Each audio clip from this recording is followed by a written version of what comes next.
להבא, שתדעו, גם קבוצות קריאה וגם סמינרים, 12:15 עד 1:45. תודה. אז נתחיל? בבקשה. טוב, אז קודם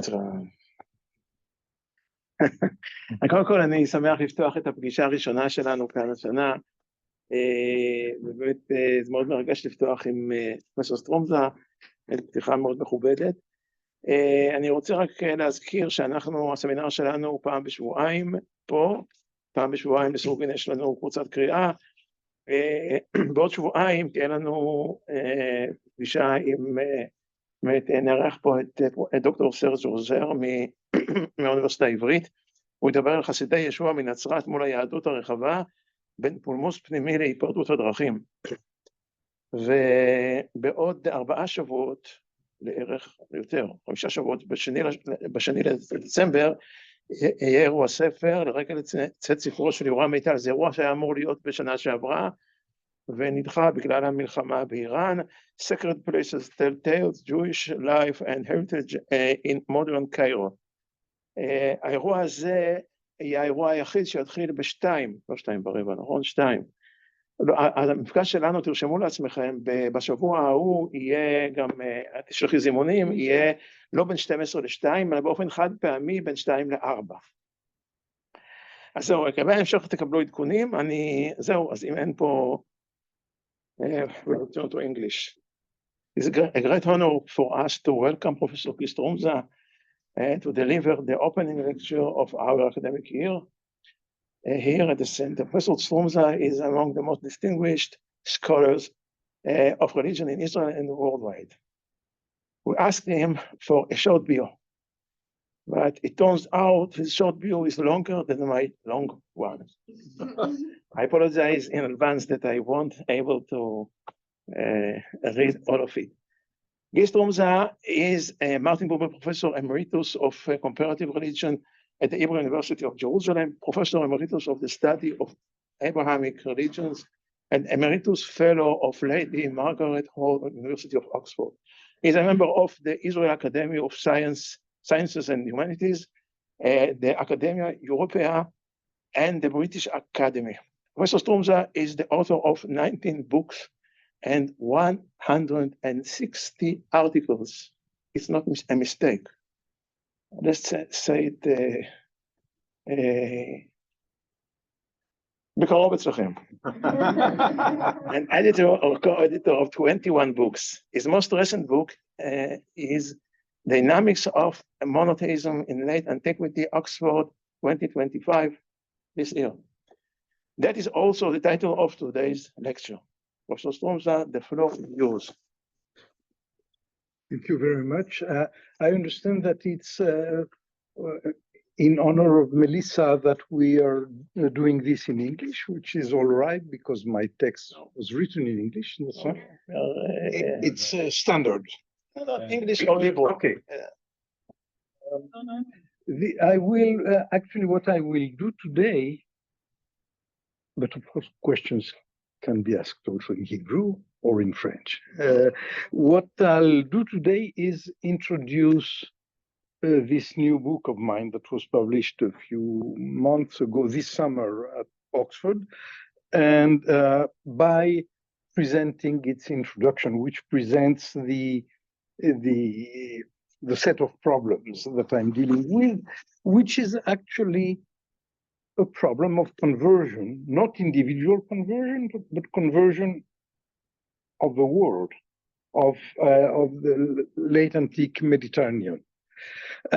Before starting, I will speak for about 45 minutes, hopefully, so that we have time for discussion. Before I start,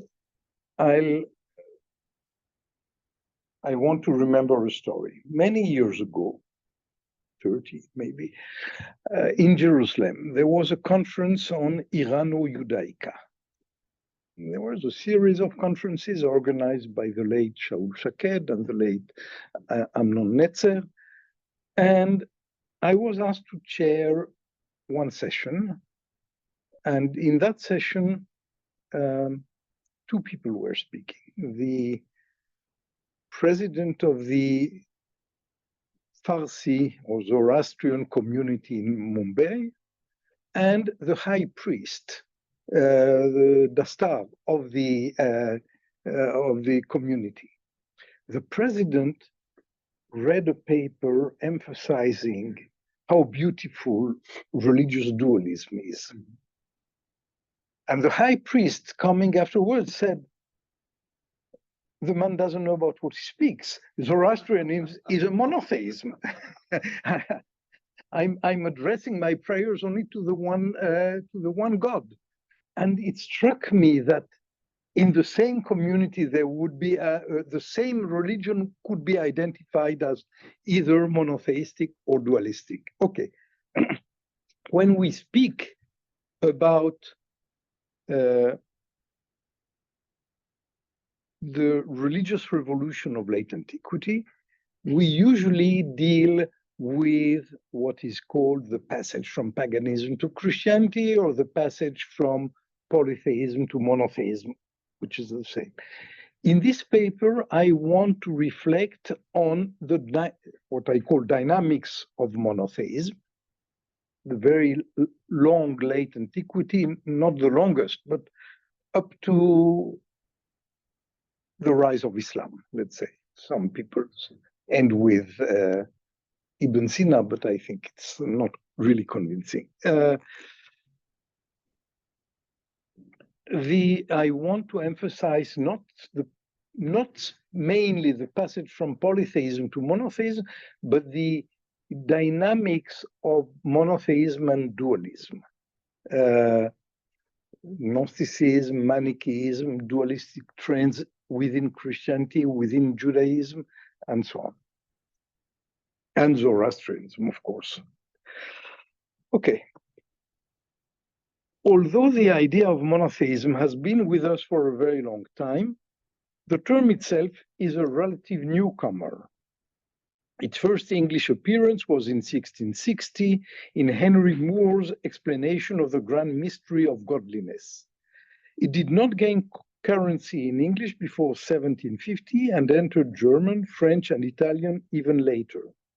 The term's usage peaked during the last decade of the 19th century, the heyday of the British Empire, when Victorian writers were drawn to the flamboyance of Indian polytheistic traditions.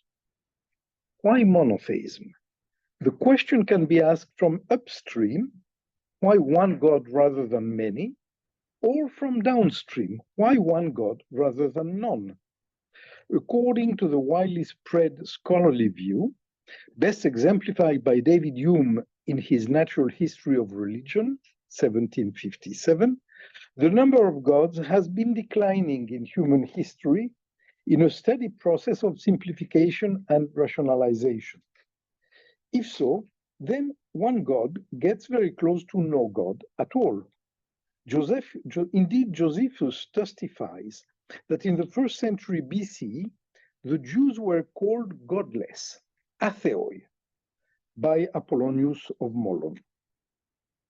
The historical process of simplification can be seen as one of rationalization, recalling Max Weber's Disenchantment of the World, Entzauberung der Welt. Rationalization refers to the continuous simplification of the system of the universe, and hence the continuously shrinking number of divine powers in charge of it. In this paradigm, religious evolution takes place through revolution. In the ancient world, the pharaoh Akhenaton, prophet Zarathustra, and King Nabonidus tried, each in his own way, to insist upon a simplification of the heavenly world. Only one God was the true one, or the only one worthy of worship.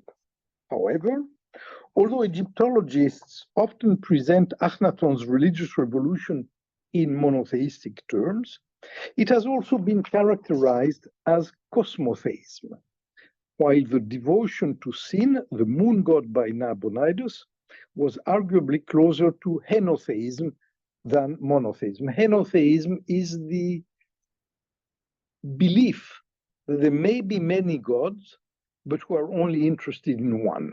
our own God. Monotheism comes in many shapes and colors, and it is almost never pure or absolute. Like all religious systems, it is unstable, given to endless flux and sometimes to radical transformation.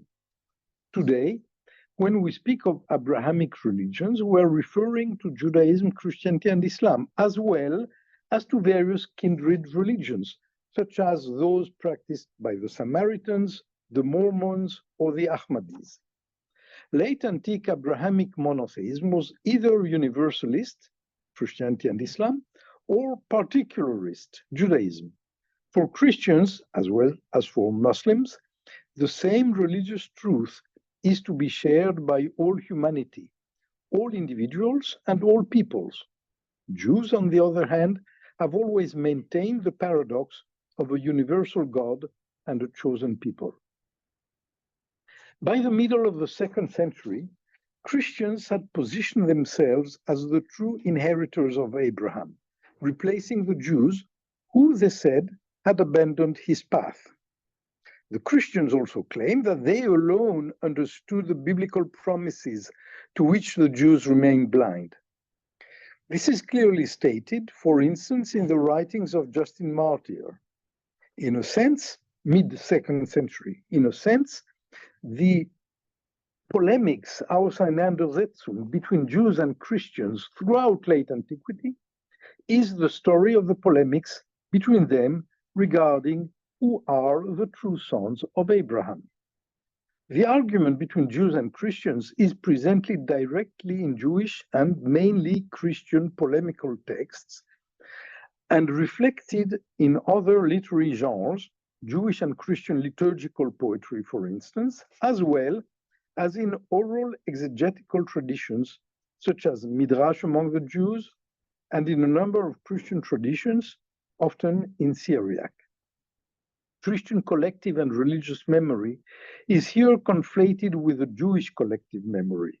The Quran itself, as has been well known since the early 19th century and further shown in contemporary research, reflects these exegetical and polemical traditions.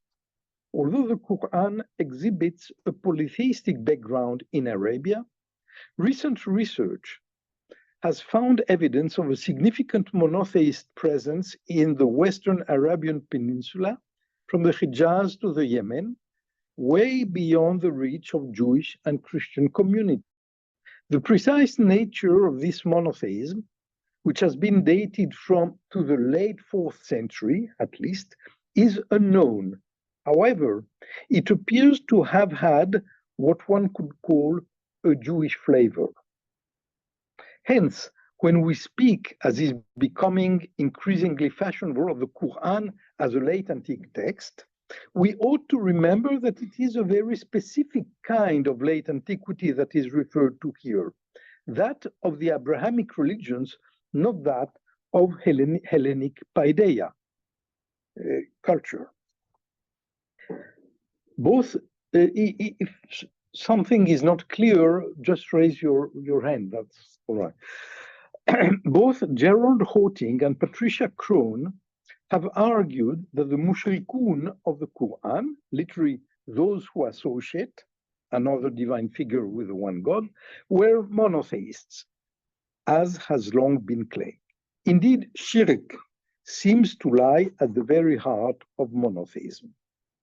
In the making of the Abrahamic religions in late antiquity, a book I published in 2017, I argued that when looking at the late ancient religious traditions from the point of view of Islam, one may speak of what I call a preparatio Coranica, just as Eusebius could have approached the Greek philosophical tradition as a preparatio evangelica. With the Quran, religious memory was broadened so that yet another possible heir of Abraham appeared on the historical scene. Since the Renaissance, historians and philologists have studied the passage from paganism to monotheism, focusing on the Christianization of the Roman Empire. These mainly Christian scholars over the centuries have tended to use emic or insider tools in their analysis. In particular, the modern concept of religion, as is now often noted, was fashioned by Christians and reflects their perceptions. The past decades have seen a growing recognition of the crucial importance of the religious dimension of late antique history. In this period, various forms of paganism and monotheism competed for prominence amidst striking religious diversity. Scholars are coming to a sharper appreciation of the leading role played by religious communities. In his work, The Paradox of Monotheism, Henri Corbin, 1903-1978, a scholar of Islamic philosophy, Ismaili gnosis, and Shiite Sufism, identified various antinomies embedded within Abrahamic monotheism. For Corbin, these antinomies are related to the impossibility of thinking about the one without invoking the multiple. He believed that the difficulty in worshiping God directly almost inevitably results in the divine unity being split up by worshippers into a multiplicity of divine beings, such as angels, who can serve as intermediaries between humans and the one God. Corbin referred to this as the paradox of monotheism. There is indeed a paradox inherent to monotheism that concerns its inclination to split the divine transcendent unity. This split can take many forms within dualism and Trinitarianism. Angelology, other divine hierarchies, and anthropomorphism are also related to this paradox. Discussing various texts that deal with mystical language or angels, Corbin argues that monotheism contains a polytheistic core. In this regard, Protestant scholars have long seen the profusion of angels and saints in Catholic Christianity as reflecting pagan tendencies. A similar case has been argued concerning the mythopoeic, unbridled creation of hypostatic emanations and divine sephirot in medieval Kabbalah. Corbin explains such paradoxes by pointing to timeless antinomies located at the very heart of the divine. For the historian, however, there is nothing timeless in religious systems. As I hope to show, the complexity of religious conceptions in the Roman Empire should be understood from a historical perspective, as religious systems and attitudes evolve in diachrony. In the long term, religious structures are unstable. Because the boundaries between monotheism, dualism, and polytheism are fluid, monotheisms and polytheisms require comparative study. Of particular interest are cultural contexts where various religious systems coexist and intersect, and the identification of periods of transformation and cultural and religious change or mutation. Liminal spaces hold particular promise for this kind of comparative approach. Such inquiry may call for a new direction. Rather than studying the interface among polytheists, monotheists, and dualists, it may be useful to identify the admixture of these categories: monotheism within polytheism, or vice versa, dualism within monotheism, or vice versa, and more. I employ here the traditional vocabulary of religious taxonomy, despite the fact that this vocabulary fails to fully capture the Sitzimleben of the various religious communities. The Sitzimleben is a German expression developed by biblical scholars, meaning where people sit in life. I mean, what looking to the real context. Going back to Corbin, does he claim that it's a historical process that brings that polytheism like seeps back into monotheistic traditions, or it's Corbin was no agnostic history, right? himself. No, he was not. He was living in the upper spheres and. Not still a historical process. Not really. I mean, he was well educated, of course, but not really. Later on, Corbin, if you want. After I finish, I can tell you more stories about him, but that's all right. I was trying to understand. He was describing a constant situation. More or less, yes. He may not have been fully correct, but that's what he was doing.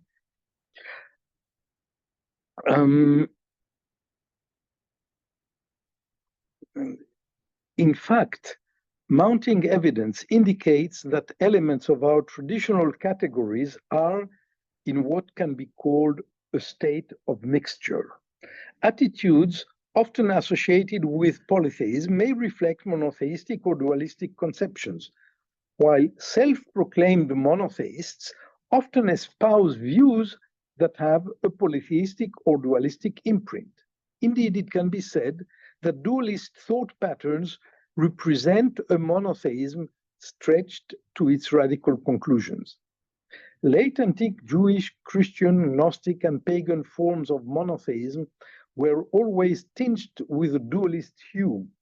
This dualist tension is inherent to biblical monotheism because, unlike pagan monotheism, it insists on the ethical aspects of God and seeks to offer a theodicy, unde malum, whence evil. Similarly, in both what I call pagan monotheism, mainly of the Neoplatonic philosophers, and for them, monotheism, there's only one supreme God, or there's only one real God, but no ethical impact and no historical context for that evolution.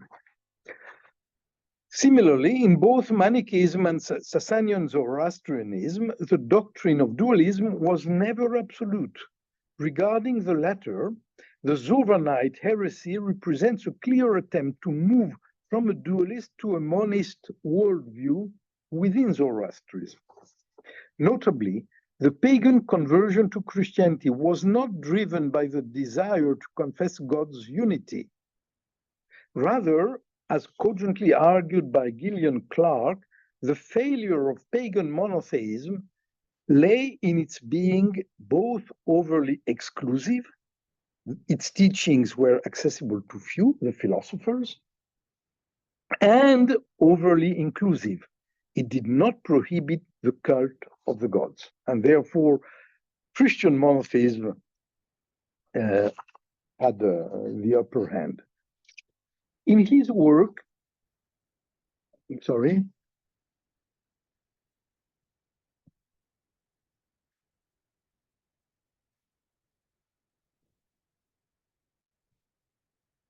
in praise of polytheism. Unlike the term monotheism, the term polytheism does appear in Antiquity. According to Philo of Alexandria, who coined the term polytheismos in the 1st century of our era, polytheistic beliefs, which reject the Jewish idea of a single God, ultimately lead to atheism. So both the pagans accuse the Jews of atheism, and the Jews accuse the pagans of atheism. The word paganus, literally rural, a term of opprobrium, was introduced by Christians to denote those who practice the traditional religion in a Roman Empire undergoing Christianization. Christianization happened mainly in cities, in commerce and in communities and so on. And people in the province think of North Africa. I mean, in Carthage or elsewhere, you have Christians. 50 kilometers from there, people are much more, are in the periphery and remain much more traditional in their worldview, and therefore they are called pagani, rurals. Used by outsiders, polytheism is a term of ethic, E-T-I-C, the anthropological term, of ethic significance. It is from the observer's viewpoint, emic from the insider's viewpoint, and ethic from the observer's viewpoint. No one self-identified as polytheistic, or for that matter, as pagan in the ancient world. We will return to this topic later in the book or in the discussion. In parallel to the spread of the idea of Abrahamic monotheism as an epistemic category, recent decades have seen an acceptance of the notion that polytheistic systems in the ancient Mediterranean world share the various features and hence are worthy of comparative study. Accordingly, polytheisms are perceived as representing a field deemed as worthy of scholarly interest as that of monotheism. This intellectual configuration tends to come with a preference for polytheistic over monotheistic systems. In his book, Comparing the Incomparable, the historian of Greek religion Marcel Détienne explores the field of polytheisms. His discussion highlights systems of representation characterized by the multiplicity and diversity of divine powers, which serve as the framework for the symbolic function in many ancient and traditional societies. According to Détienne, studying such systems would enable an inventory of models of relationship between the religious and the political, even in societies as distinct as contemporary India and ancient Greece. In Praise of Monotheism, a spirited book written by the classicist Maurizio Bettini issues a similar call to rediscover the diversity of polytheistic religions in the ancient world. Like Détienne, Bettini underscores the implicit assumptions, particularly Christian ones, in the study of antiquity. He argues that polytheistic systems are somewhat portrayed by modern scholars as successfully avoiding the inherent dangers of monotheisms, such as ethnocentrism and cultural enclosure. Such an attitude may reflect a scholar's personal dislike of Christianity and other monotheistic systems, and or a sense of the a sense that the monotheistic model stifles the free expression of cultural imagination. Polytheism is richer than monotheism. This latter attitude among scholars is heir to a long tradition begun during the Renaissance, which prioritizes the cultural heritage of ancient Greece and Rome. Since Nietzsche, this intellectual posture also includes the religious aspects of classical society, which constitute an alternative to the Christian tradition. One representative of such a mindset is the German philosopher Odo Marquardt, who praises polytheism and its cosmology and argues for the primacy of polymyth over monomyth in the Christian tradition. Marquardt's preference for cultural complexity is certainly laudable. However, he is mistaken in deeming the monotheistic monomyth incapable of transformation. In fact, as we shall see, complex hermeneutical systems have rendered the monomyth a polymyth. Proponents of polytheism espouse an attitude that dates back to radical Enlightenment deists, who, along with Voltaire, called for crushing the infamous, écraser l'infâme, meaning the church. For these thinkers, polytheisms offer a more tolerant vision of religion than that which has been historically offered by monotheisms. Today, the traditional Christian framing of the relationship between pagan religions and monotheism is being questioned.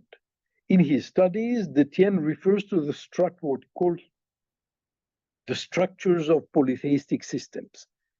Inherited from Claude Lévi-Strauss, the concept of structure allows for the comparison of vastly different societies across time and space, and the search for common structures in their behavioral patterns. In his work, Détienne seeks to compare various rituals and myths within what he refers to as the field of polytheism, le champ des polythéismes. This field is defined by the richness of polytheistic pantheons compared to the single god of monotheisms. The idea of classifying religions according to the number of their gods derives from Judaism and Christianity. Gnostic and Manichaean dualism, for example, represent variants of monotheism in which the principle of evil has been transformed into a quasi-divine figure.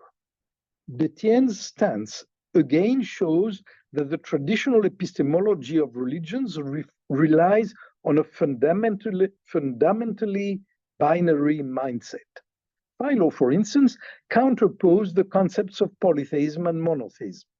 Dualism, which presupposes monotheism, as it seeks to resolve the antinomy regarding the questions of evil and its origins, reflects a similar binary pattern. For classicists enamored of polytheism, the emergence of monotheism represents a religious mutation, a bad one. This approach counters the traditional Jewish and Christian argument that idolatry emerged from the degeneration of ur-monotheism. Yes, Paul, the epistle to the Romans. Now, a few paragraphs on Abrahamic monotheisms and their implications. Scholars have long debated the origins of monotheism. Did Israelite monotheism emerge at one fell swoop from Near Eastern polytheism, as presented in the biblical texts, or was it rather the final stage of an evolutionary process?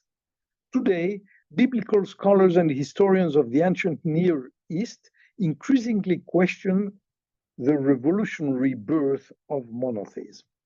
Modern research on the Abrahamic monotheisms began in earnest in the late 19th century. This period saw the development of the historical and comparative study of religion as a new discipline at the crossroads of theology and the humanities. Since then, various theories regarding the origin of monotheism have been proposed. According to the Scottish polymath Andrew Lang, even some of the most primitive tribes believed in a high god, the All-Father, according to him. In the early 20th century, Lang's theory was defended and developed by the Austrian anthropologists and Catholic priest Wilhelm Schmidt, who spoke of ur-monotheismus in his monumental work, The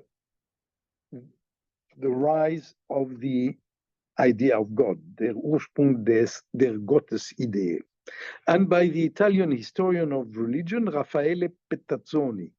This approach, which rejected the paradigm of an evolution of religious ideas towards monotheism, represented a return to what is traditionally considered to be the Pauline perspective. According to Paul, as I told you, knowledge of the one God was present in the earliest stages of humankind. Polytheism, in this view, is a degeneration of monotheism. And they, I quote, and they exchanged the glory of the immortal God for images resembling a mortal being, or birds, or four-footed animals, or reptiles. Romans 1:23. A more widely accepted model, however, posits that it is through henotheism that ancient Israel moved from polytheism to monotheism. The traces of this trajectory from the earliest biblical texts to the second Isaiah show a combination of evolution and revolution. Scholarship has focused on the formation of the Hebrew Bible and the religious history of ancient Israel, or the early development of Christianity in the Roman Empire, and on the emergence of Islam at the very end of late antiquity. For the French Semitist Ernest Renan, 1823-1892, monotheism was the single most significant contribution of the Semites to humankind. From India to Europe, in parentheses, I published a book on that question, on the idea of Semitic monotheism, rise and fall of a scholarly myth. From India to Europe, according to Renan, the Aryan peoples lived in countries where the lushness of nature, mountains, rivers, forests, nurtured creative imagination in all fields, from literature, arts, and sciences to politics. The minds and sensitivities of the Semites, on the other hand, suffered from the poverty of their natural habitat. Only one idea could be born in the desert, that of the one solitary God. For Renan, the desert is monotheistic. Le désert est monothéiste. The great inventors of monotheism were the Israelite prophets. They were also the predecessors of Jesus, whom Renan calls a man so great that one might even call him God. That was in his inaugural lecture at the Collège de France, and for this sentence, he was fired immediately because he doubted the divinity of Jesus.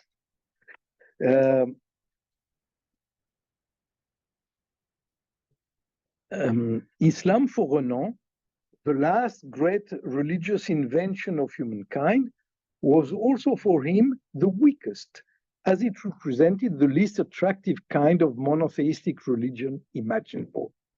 The spiritual poverty of Islam explained for Renan the failure of Islamic societies to accept the challenges of modern science. Renan's bleak vision of Islamic monotheism reflects his view, and that of his Christian colleagues, that there had been a steady progression of the refinement of religious ideas from ancient Israel to Christ. From Jesus to Muhammad, however, they could only be regression.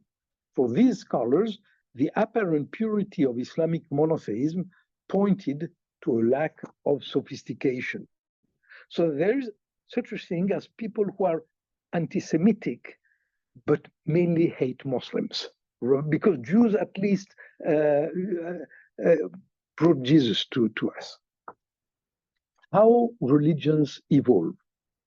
Religions are conservative systems of thought and behavior. Nonetheless, like all social institutions, they constantly evolve. And one could speak of religio mutans, or religion constantly transforming itself. Aiming to better understand the mechanisms of evolution and transformation in religious traditions, recent scholarship has sought to identify patterns of religious innovation. One remarkable approach is that of Claude Lévi-Strauss, who characterized mythical thought as inherently transformational. Although, of course, Lévi-Strauss's remarks apply only to a world in which history, which he called history, almost totally ignores change. So it's not that there are societies without script, but they are not societies without history. It's just cold history, very, very slow to transform themselves. Myth, in his view, is constituted by a series of variants.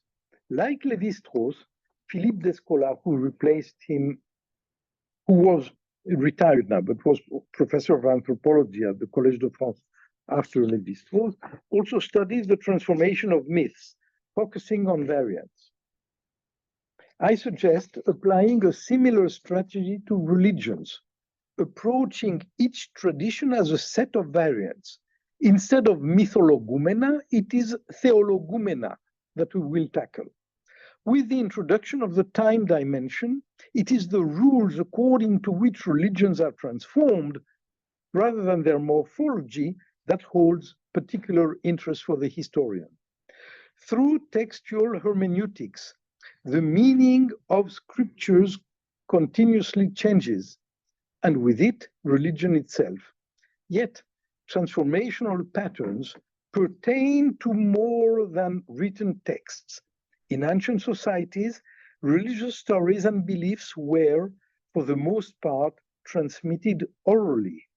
The various oral versions of a scriptural story function like the variants of a myth in non-literate societies. Philippe Bourgeot, who was professor of history of religions at the University of Geneva, he's retired now, and worked mainly on Greek religion, has a model of the theological triangle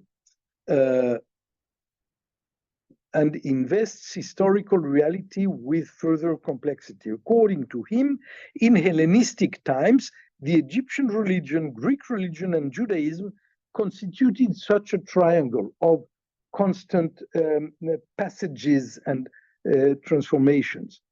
The three sides of this triangle represented the broad frame within which exchanges and permutations happened between ideas and practices in the Eastern Mediterranean.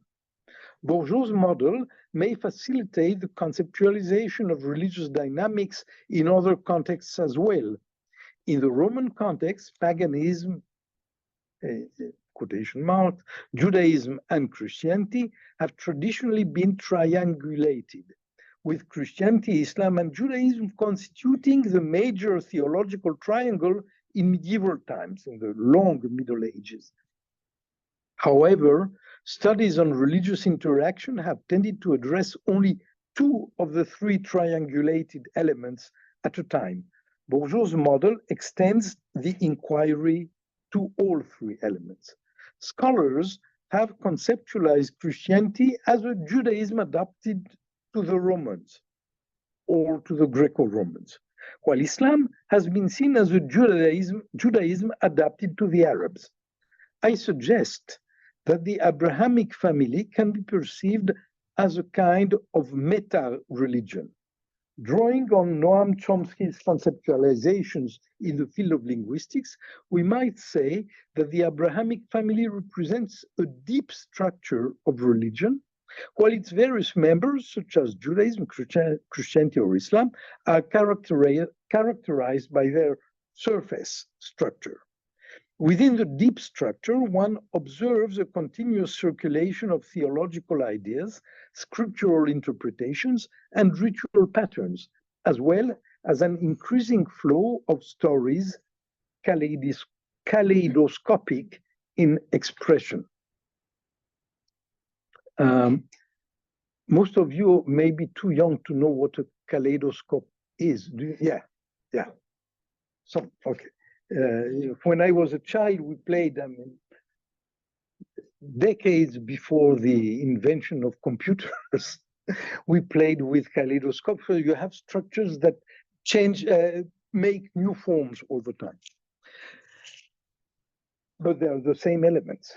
This maintenance of key elements and transformation of patterns creates midrashic worlds, so to say, namely hermeneutic interpretations of core stories and texts.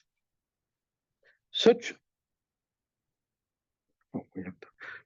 a process typifies the web of religious and ethnic communities in the culturally complex and connected world of late antiquity, hybrid societies in which oral and written texts functioned in dialectical interface. You have in this society, you have textual history of texts, but the hermeneutics are more often than not oral and not written.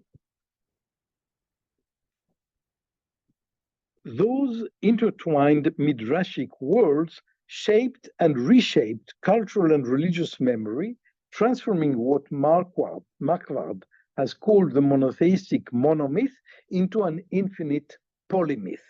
Within the Abrahamic family, the Midrashic hermeneutical principle is active both within each of the individual traditions and across them. From an epistemological perspective, as we seek to uncover mechanisms of religious change in the long late antiquity, from the beginnings of Christianity to the emergence of Islam, we might consider yet another triangle comprised of polytheism, dualism, and monotheism. The shifts of balance between these three elements are what generates the main transformations of religious ideas and religious innovation. The long late antiquity saw myriad encounters, often polemical, at times brutal, among polytheistic, dualistic, and monotheistic systems. The period witnessed the birth and growth of Christianity from its Jewish cradle and its eventual victory over pagan religions in the Roman Empire. Moreover, it is within this melange of religious ideas that Islam was born and first thrived, competing with Judaism and Christianity as the true heir of Abraham. No wonder, then, that the dynamics among these religious trends have often been characterized as competitive in nature. It is worth mentioning that the traditional taxonomy, which focuses on the number of gods in different religions, has much to recommend it. And yet, this taxonomy tends to miss certain key elements. As it is always embedded in the whole of human experience, religion encompasses more than the nature of the divine world.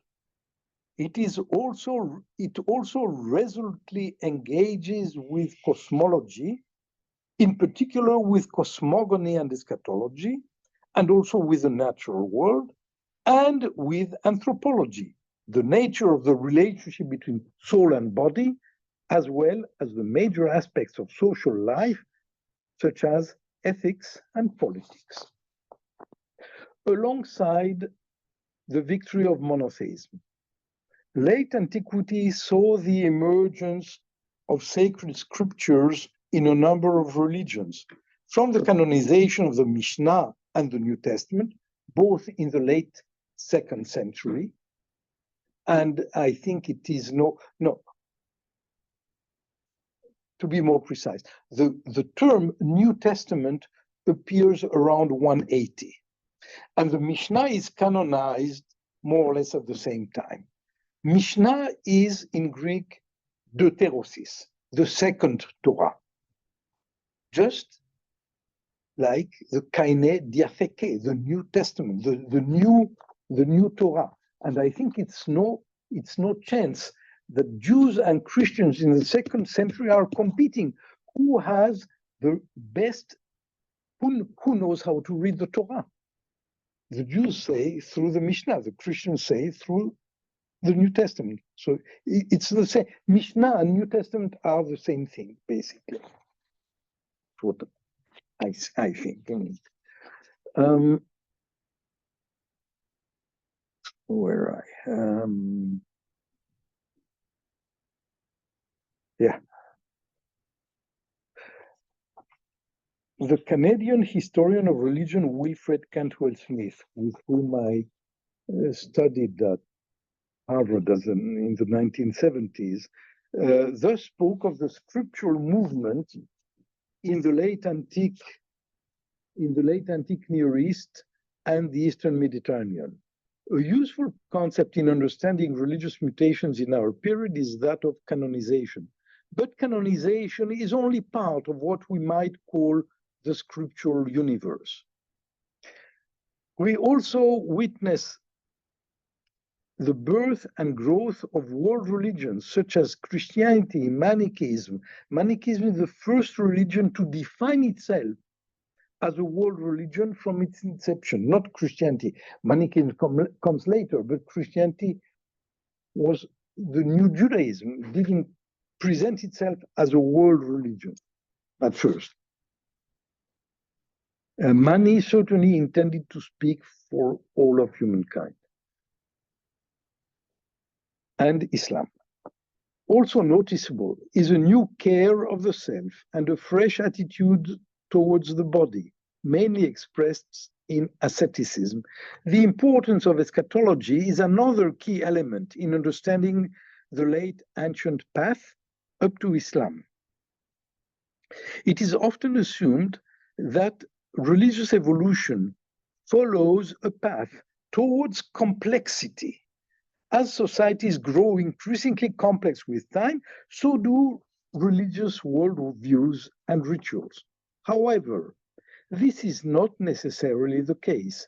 In late antiquity, for instance, one observes a dramatic simplification of religious conceptions, not only within the divine realm, but also in society. There is now only one God, and the many heavenly beings all remain under his authority. Against the one God stands his one main enemy, Satan, together with his hosts. Similarly, there is one single Orthodox Church alongside numerous heresies. The social role and status of the Christian Church in the Roman world is relatively simple, yet the existence from the very beginnings of Christianity of multiple understandings of Jesus Christ's nature, most of them rejected as heresies, soon brought with it the development of an increasingly complex theology.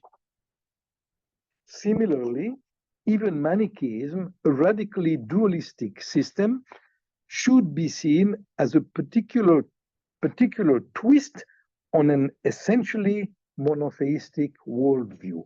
I think I'll stop here. I've spoken about 45 minutes, as I said. Okay. We have time for a discussion now. Thank you very much. Thank you, Guy, for this inspiring lecture. We are going ahead to the discussion. You can ask from the Hebrew or English as you wish. Guy knows Some Hebrew. some Hebrew. Yeah. Thank you for your very interesting lecture. Would you introduce yourselves? Yeah, that's a good idea. Yes, we met, right? I don't think so. No, no. Okay. Not to my knowledge. Yeah. You mentioned in the first section of your lecture about Monotheism versus Monotheism, and later on you were discussing the characterization of the Bible. I was just wondering if it, I mean, correct me if you think I'm wrong, but I would view at least the Torah not as something theologically descriptive, rather prescriptive, where it basically teaches the Bnei Israel what they're supposed to do and what they're supposed to practice. And I'm not sure if it's how easy it is to make a conclusion. I'm basically raising if it's possible to make a clear characterization of what the Torah actually objectively believes versus what it tells people to do. Like there are a few psukim which could be understood as henotheistic. For example, Micha Mocha Ba'elim Hashem, or Asher Chalak, where Sefer Dvarim talks about Hashem V'Areach Pentisai Necha Shamayma, Asher Chalak Hashem Elokecha La'amim. So I mean, it could be understood as, okay, we believe that there are many gods, but you are supposed to worship only Yud Kei Vav Kei, Hashem. Or we can say, I don't know exactly what the Torah believes. Maybe it believes in many gods. Maybe it only believes in Hashem. But it tells Bnei Israel that you should worship only God. So you understand. So basically, my question is it? Do you think it's possible to make a clear characterization of what the Torah believes in that sense? I hope I covered. Okay, it demands a very long or a very short or a very long answer, and I don't want to give it too short an answer, but I have no time to give the very long answer. So I'll start with a story. When I was 19, maybe was 19, yes, in 1920, in 1970, 67, 68, I met at friends in Jerusalem, Gershom Shalom. And we started, I said, come and see me. So I went to see him, and he asked me, so who are you, young man? I said, I'm trying to understand the essence of Judaism. And he smiled and said, there are only 50 years between us, and I've not found it yet. And now I know that there's not even an essence of the Tanakh. There's not a single one conception of God in the Tanakh. So what the historian knows, he was very kind. He said, there is only 50 years difference between us. The Torah, the Tanakh, I don't know, is not only law, it's law and history. It's a mix of many, many different kinds of literary genres. Not only there is law, there is history. The Christians take this as their holy script. The Bible in the 2nd century for Christians is the Jewish Bible in Greek, but the Jewish Bible. Later on, they learn to identify it as figura. There is a history of truth. Truth is not revealed first. It is revealed by steps. The figura, for instance, Isaac's Akedat Yitzchak is a figura of the crucifixion of Jesus. The story is not, it's not only history, it's not only law, it is a figura, it is a prefiguration, exactly that, prefiguration of what will be fully revealed later on in history. And therefore, it's a very, it proposes two steps, two way of interpretation of the Bible. You read in two ways. What else? I didn't really answer your question, but I wanted to show you how complex it is. For the historian of religion, as I used to say when I was young and still teaching, sometimes I felt the student would not quite fall asleep, but would be, so I would try to wake them up, and I would say that the method of the historian of religion is atheistic. Methodologically, we're all atheists. It doesn't matter what you believe or don't believe in, but we believe when we study religion, we study it as a historical phenomenon, not as a revelation. And one must do that with all religions equally, dead and alive. So that's what I have to say right now on that. Thank you. Nimrod. Thank you for a very interesting lecture. I have two questions. One, you mentioned that some of the scholars of religion considered polytheistic religions more tolerant than atheists. Polytheistic more? Yeah. Something that for me makes sense, but I wanted to hear what where they built the argument about. What is how do they demonstrate or prove it? The second one, most of the discussion is about, that you presented, is about monotheism, between polytheism, between dualism, and so on. And I wonder if we can just look at religions as any ideological system, as a system of internal argument, controversy.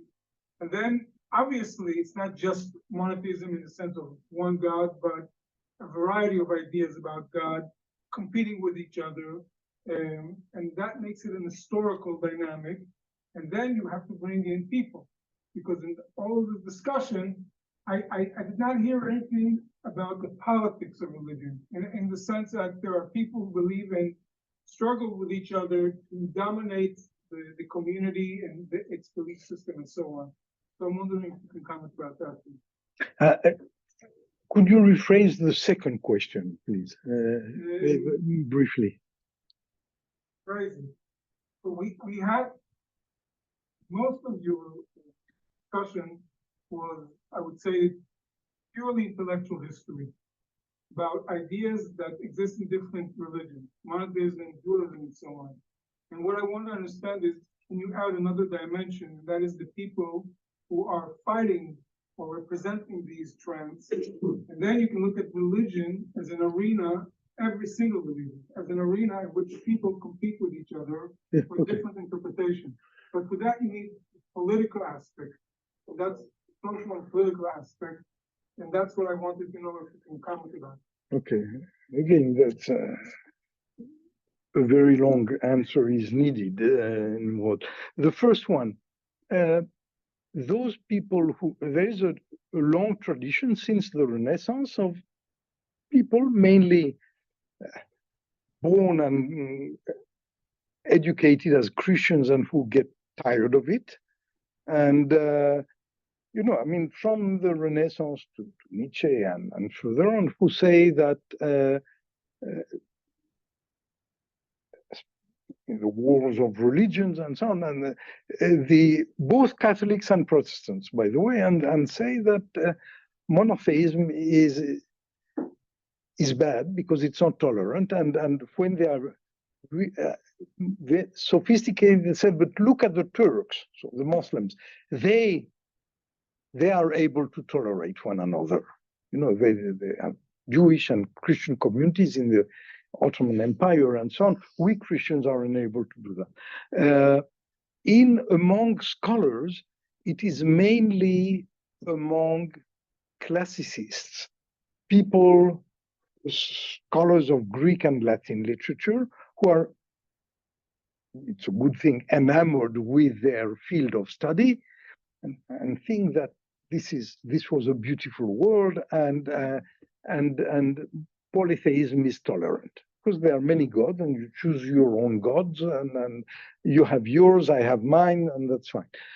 It's often true. It's not always true, of course.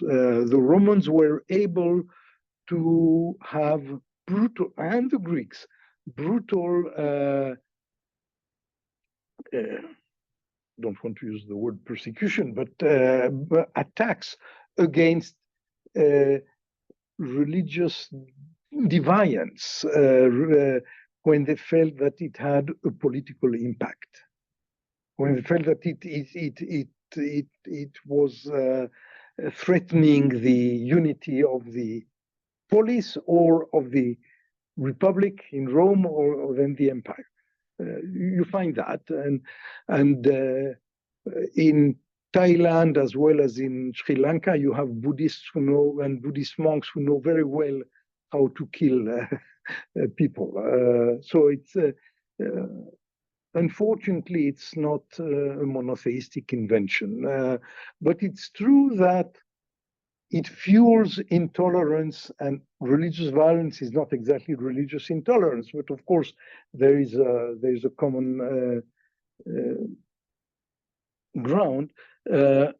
It's true that among monotheists it can be fiercer, and not necessarily among people identified as belonging to different religions, Christians and pagans or Christians and Muslims.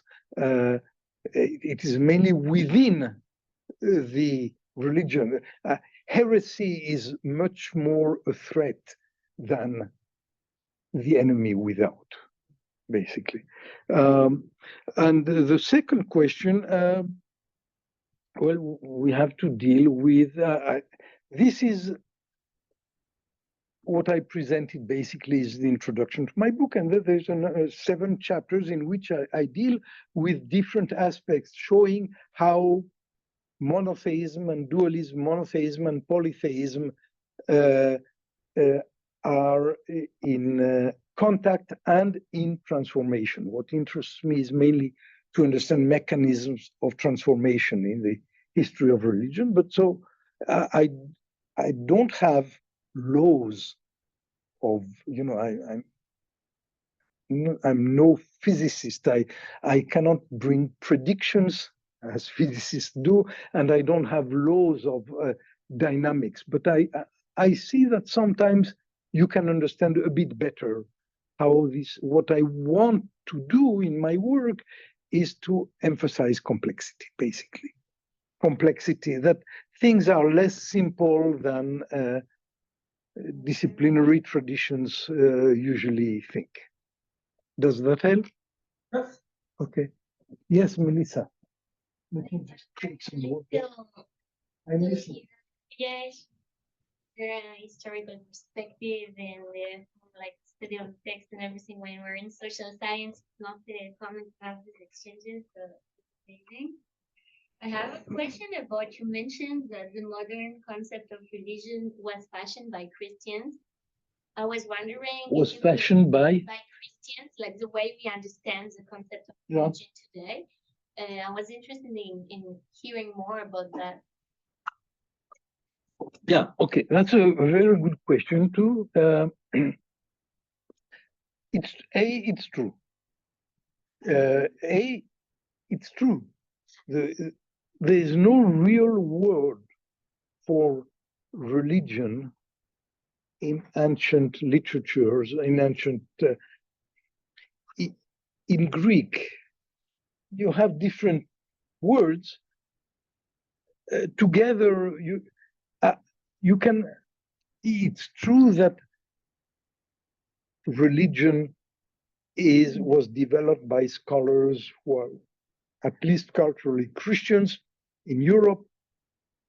That doesn't, now, scholars today have discovered that and say, therefore, we cannot speak of religions. There is no such thing as religion in India, in Greece, in Rome.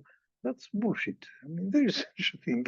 You may call it indifferent, the non-existence of the word as we understand it today does not mean that it did not exist in ancient societies. You define differently. In medieval Christianity, they don't speak of religio. They speak of lex, law. Religion is law. You have lex Christiana, lex Judaica, and so on. So I think one has to be careful about the context, but there is such a thing as Mayan religion. Since you've worked on the Mayans, there are Mayan gods, there are Mayan rituals, there are Mayan myths. A religion is, for me, three things. A, it is a social thing. There is no such thing as the religion of one person. If only one person invents a religion that he will, or she will, practice and believe in, you call it neurosis. Neurosis is not necessarily bad, but it's something that remains within the individual. You need a community. You have something as individual religion, the belief of the individual within the community, but it's not only limited to one person. So A, collective dimension. B, stories, myths, stories that you tell, people tell stories. C, things you do, praxis, rituals. If you have only beliefs, it's a philosophy, and so on. So I think that once you have these three elements, you can speak of a religion. I mean, there's no concept of religion in Hebrew, for that matter. We imported from Iran. Yeah. Identify something within the concept of religion, the way we use it today, that it shows its Christian origins, like that would influence the way we think about it in a critical way, or? One has to be careful. Yes, look, one of the things I used to tell my students, אנחנו כולנו נוצרים. תרבותית אנחנו כולנו נוצרים. Culturally, we live in a world fashioned by Christian conceptions and history. And Protestants, that'd be more. no. I'm more of a Catholic Jew, kind of Jew. Yeah. זה העיר אותם דרך אגב. זה פעל על התלמידים, תנסו את זה. Religion is faith, definitely. I think when we think today about religion and study of religion, we put faith in God as a prime thing to identify, and definitely that's a basic Christian thing to put it in the center of your ideology. This I mentioned the name of Wilfred Cantwell Smith, that maybe those of you who study Islam know his name, right? Wilfred Smith, yeah. Wilfred Smith started as a Marxist historian of Indian Islam. And then he evolved came back to the Christianity of his youth or whatever. Then he became a comparative historian of religion. He was a very dignified person. I respected him very much. I never agreed with him on anything, but and he has a little book called The Faith of Other Men, which I bought when I was first-year graduate student there, and I read. It was a series of lectures he gave for the BBC, I think. There's a chapter on each big religion, and Judaism not being a big religion, there was no chapter on Judaism. Right? The faith of other men, he didn't know. I think simply he didn't know what to say. He was a bit embarrassed. He was no anti-Semite, but it was because he was so much of a Protestant mind, and so that's faith. You're right. I don't think we should emphasize, but look, the modern study of religion was developed not by Protestants alone. The Protestants worked on faith and so on, but by Catholics. The Protestants in the 16th, 17th century, the Protestants are the philologists because they've studied Greek and classics and so on. The Catholics are the monks who go to Central and South America, and then India and China. And they are the ones who work on rituals. The Protestant scholars don't work on rituals. The Catholic scholars work, and therefore the modern study of religion is a combination of the sensitivities of the Protestants and the sensitivities of the Catholics. You know, the Catholics go to Mexico and they see the Aztec temples or pyramids. How do they call them? Mezquitas, mosques, because that's the worst thing that you can say about them. So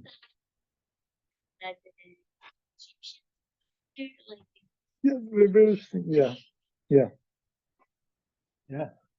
All questions? Yeah. I just wanted to get a little bit back to politics, religion, and talking about monotheism, dualism. Your name, please? Nikita. Kita, yeah. Talking about monotheism, dualism, and polytheism, we can get into thread from the 19th century, connecting these different religious structures to the political history of the world, tribal stage of the social evolution, the state-like stage, and imperial stage. So should we do it, or it's just a simplification of things? What is a simplification? The connecting to this connection of the positivism philosophy of the 19th century. Yes, it can explain a lot of things. Thinking about tribal world, tribal understanding of the world.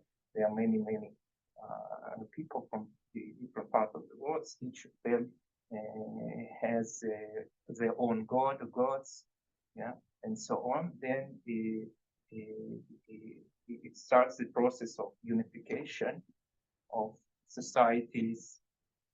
Societies are built from different city-like, town-like elements, and then this evolves into an imperial structure and the imperial ideology of unification of everything, sometimes with force. Okay, I will say something, and I hope it partly answers your question, which is very good also.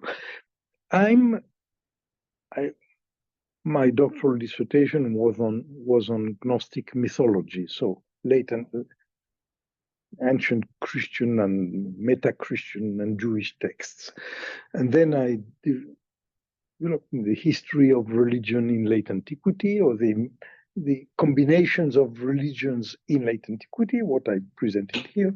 But I have also developed later on a second specialty, which is the history. I spent my teaching life, except for 4 years at Oxford in Jerusalem, in the Department of Comparative Religion, and I took the name of the department seriously. I was very free to do whatever I wanted. It was a wonderful setting, and I developed an interest in the theory of religion, not only in the history of a special chapter, or in the history of religion, in the theory. How do you study religions? And the way I did it was historical. How can we understand the development of the history of religion since the 16th century, since early modernity to the end of the 19th century or the 20th century? And I wrote two books plus one. And it's true that in the 19th century, especially, this was the age of ideologies and of scientific theories. Also in the first half of the 20th century. And some scholars, sought to find theories. How do we explain religion? And there is a number of proposals, some more impressive, some less impressive, including Marx, of course, including Feuerbach and then Marx and Hegel. I mean, it starts with Hegel. That's where my question comes from, because I studied in Russia and we studied all these things, Hegel, Marx, and so on. I got it. Yeah. I got it. Yes, but no, that's fine. But today, I think these big theories of religion are less convincing. If you want to, I'm interested in theory, but I think we should do it. I do it more as a micro theory. I work more. I mean, what I presented today may seem to us being rather macro, but I really insist on what happens in a special context. That's what I can. So how can you characterize your approach? So how can I characterize your approach? My approach? Yeah. So it's not positivistic. So, I mean, you don't want to insult me, right? No, in a good way. No, in a good way. I don't know. I don't think that I have something so special to say, but I don't have a term for it. As I said, I'm trying to do things with what I know and to try to understand a little better. I'm more interested in transformations of religion, mechanisms of transformation. that's what I've been doing. And I may get a little tired, but I'm right now. We are among friends, and we can say right now I'm still working, but I'm also trying to write not an autobiography, because I'm not that pretentious to think that my life is of interest, and scholars' lives are not particularly interesting in any case. We're not adventurers, but I'm trying to understand through this writing, which I do get much. I enjoy it very much because I write in French, which is my mother tongue, which I usually don't do, and gives me great pleasure. B, no footnotes. That's even greater pleasure. But I'm trying to understand what does it mean to be a historian of religion? It's a very strange business. It's not natural. Comparative history. What do you do? Compare religions. So I'm trying to understand how moving between societies, France, Israel, then America, then various European countries, how different societies have different approaches to religion and the study of religion. And I went through different schools and different cultures, and in that sense, maybe may have some interest, but that's all. Ask another question, if I may, about Noam Chomsky. I'm a philologist, Noam Chomsky. Yes. I'm a philologist myself, so I took a course on Noam Chomsky linguistics. It's not the easiest approach in the world, but philology today can't exist without Noam Chomsky. And these are not books that you read for your sleep, right? And you were talking about the deep structures and surface structures, right? So Noam Chomsky used these terms to characterize language, sentence structures, right? But how can we use these terms in the religious study? As I said, I will say something about linguistics and religion. The study of religion started with the study of linguistics in the 19th century. And I mentioned Renan. I didn't mention Max Müller. Max Müller was a German scholar, but spent all his life in Oxford, basically. He was a Sanskritist, and eventually got a job as professor of Sanskrit, and then he eventually developed the idea of Indo-European religions starting from linguistics. I mean, people in the early 19th century, in the first half of the 19th century, discover through Sanskrit that there is a family of Indo-European languages.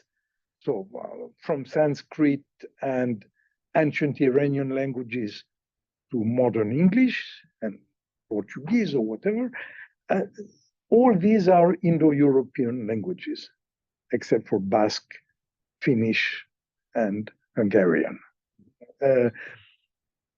And then compares them to Semitic languages.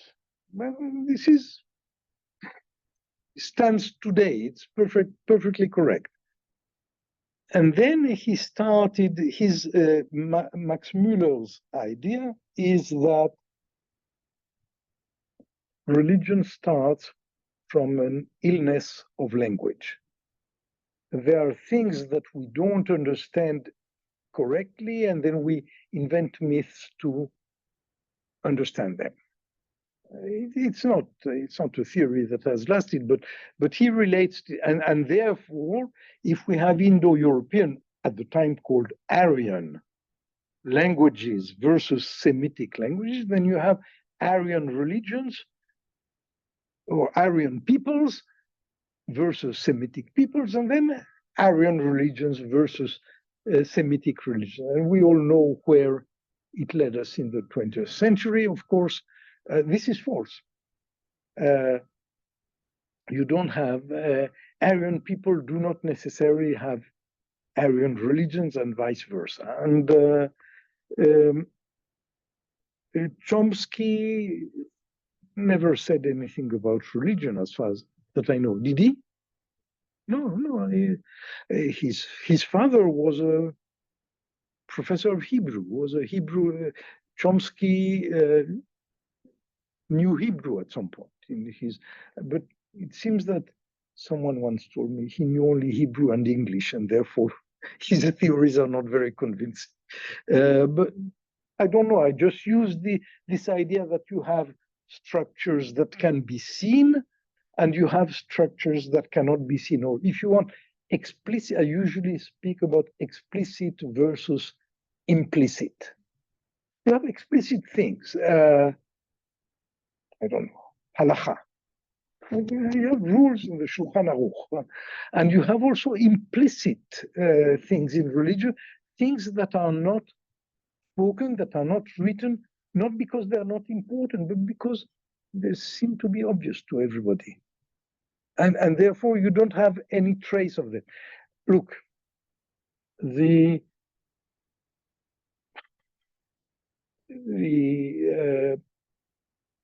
Byzantine Empire was in existence for a millennium. A friend of mine who is a Byzantinist told me once that you cannot find maybe one or two texts in the whole of Byzantine literature mentioning time in the day. How do you measure time? I don't know. I mean, it's obvious that the Byzantines knew when was early morning, middle morning, late morning, evening, dark night, and so on. But they did not mention how did they know that? Did they do that? There's no mention because it's implicit, it's obvious. And I think that in religion you have similar implicit structures. And they are, of course, the hardest to conceive, to identify, and to explicitate, because they are not explicit. Jackie. Thank you very much for the lecture. I'm thinking about when does religion first become something you can mention in the plural? I think, say that Something that you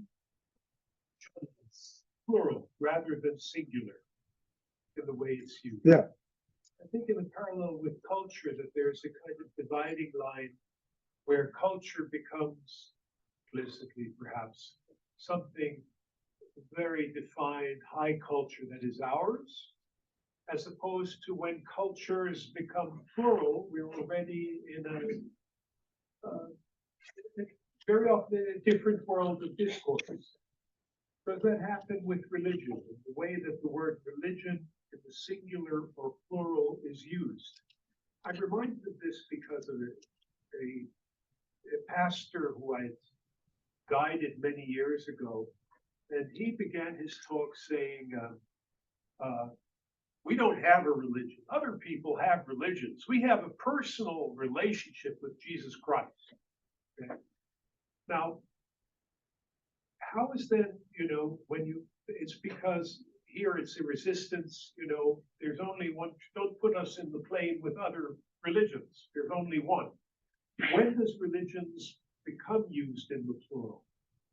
With Herodotus.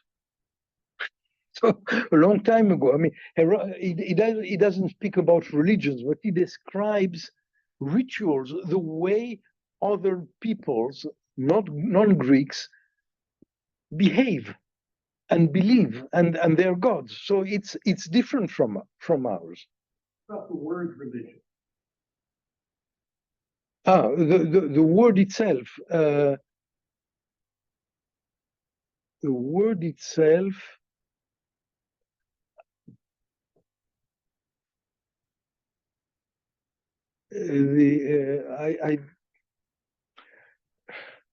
In early modernity, in early modernity, basically. Again, Wilfred Cantwell Smith has a book, his main book, The Meaning and End of Religion. And he works on the evolution of the term and so on. There's a big book in 5 or 6 or 7 volumes in German called Religio, and he describes Feil, F-E-I-L. I think it starts in early modernity, and more so in the 19th century, because at the time of there's a book published in, I think, starting in 1823, 27, and it continues because it's a number of big volumes, called, it was published by 2 people, French, Picard, one called Picard and one called Richard. I don't remember the same. Picard, and it's called Cérémonies et coutumes de tous les peuples du monde. Ceremonies and customs. And ceremonies is rituals, and customs of all the people of the world. And it's the first encyclopedia of world religions, if you want. It includes, and Picard was not the person who wrote, he was drawing. So the drawings themselves, there's a big chapter on Judaism, and it's very interesting to see how in the early 19th century people represent circumcision or Pesach or whatever. Much earlier.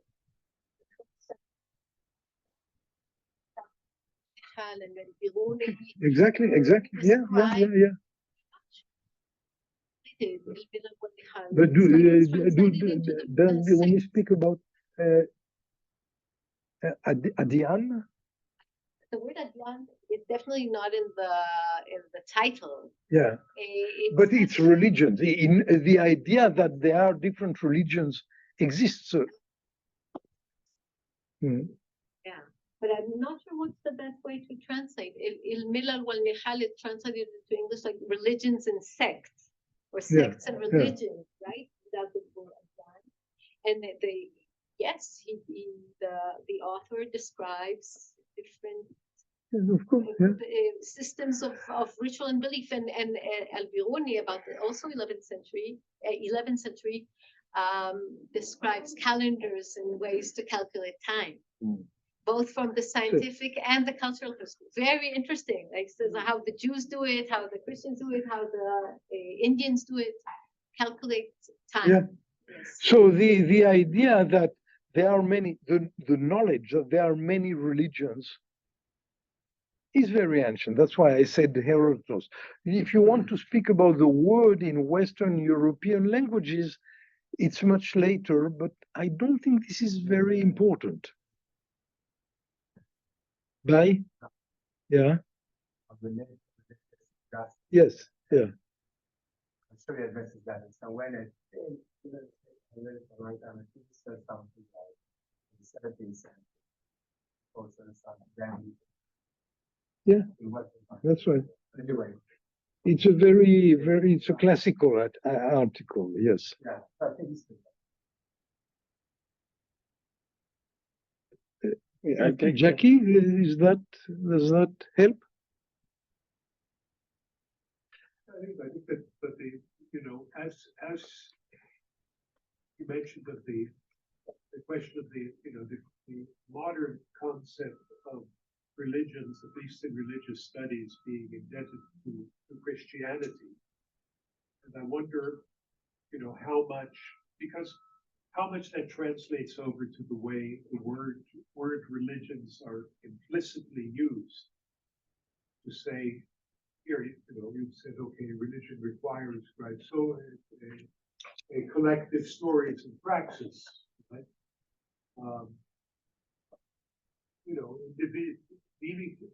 When people use the word religion, right, as in this case, right, they're they're not, they would emphasize one more than the other. They would use it sometimes as a way of opposing the idea that when one says of religion, then one can relativize, whereas there's only one. They do it otherwise. It's only one true religion. Sure. All the others are false. Sure, the others are false, and if you speak in the plural, then religion becomes a word that you don't want to use about your own truth. Yeah. And separate religions from politics or other fields of social life. And I think this is super interesting to see when we first started doing that. Mm-hmm. Okay. Also, maybe to add that, first of all, it's the concept of religion all the time develops and changes. Also, I think our understanding in the early 21st century is different than 100 years ago. I think a very important development is the recognition of religion as Judaism, Christianity, Islam, and pagan. And I think that's only 18th century, that you have the division of paganism into Buddhism, Hinduism, and then really the concept of something closer to our understanding as a religion that every culture has. Actually, before that, apart from the Jews, Christians, and Muslims, the pagan wasn't really, it was a completely kind of inferior religion or something like that. And again, I think all those developments and also the political demand, the division between politics and religion, which is so central to modern thinking, also I think brings us back to 18th century and maybe a little bit before that. The notion that the other system that isn't material exists in the Bible already. I mean, you don't have to go to Nazareth and all these things are something that we read about all the time. So you don't have to move to the 18th, 19th century. Yeah, but I think many times this is law, customs. Again, we translated all of that to our modern concept of religion because they described how different people behave. And that includes all kinds of things that not necessarily today we will include in the concept of religion. Yeah. I think you put the belief in, I think the practice is much more central in the early descriptions. Or the law. Yeah, that's the custom of the Jews. That's the custom of the barbarians. And it's not definitely the faith. It becomes the faith, but it's not. The formation of Monotheism is itself viewed as negation of.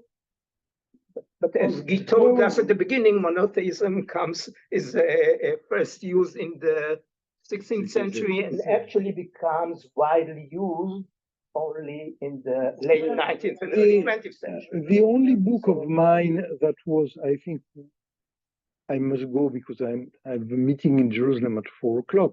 The only book of mine that was translated into Hebrew is Ketz Edan HaKorbanot, the end of sacrifice. And there, I'm not sure I say that I write that in the book, but I say about that.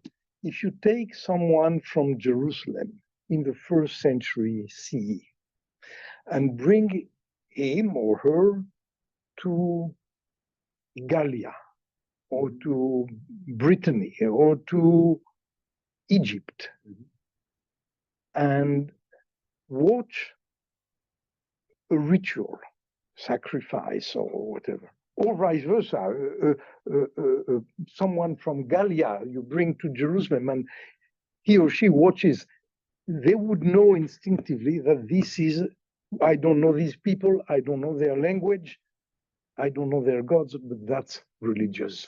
That's religion, I think. Okay. Thank you very much. I have a question, but on our way. Okay.